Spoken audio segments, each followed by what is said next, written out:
চলে এসেছি আইটিআই মোড়ের প্যান্ডেলের সামনে। আর এই দেখো গার্ড ভাইরা একটা হাত দেখাতো ভাই। ওই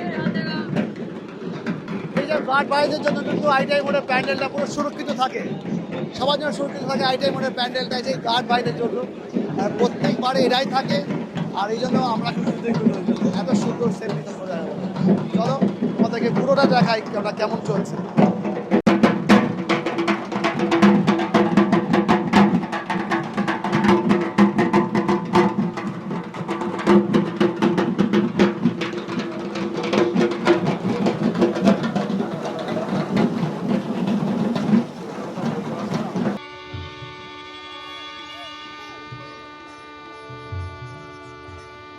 আর এই মিউজিকের সামনে এই প্যান্ডেলটা একদম ফিট করে গেছে, একদম জাস্ট তোমরা জাস্ট চিন্তা করো, দারুণ লাগছে কিন্তু এই পেছনে এরকম ইন্ডিয়ান কালচারাল মিউজিক, তার সাথে এই সুন্দর একটা প্যান্ডেল যেটা মায়ানমারের সিংভূম প্যাগোডার আদলে বানানো হয়েছে।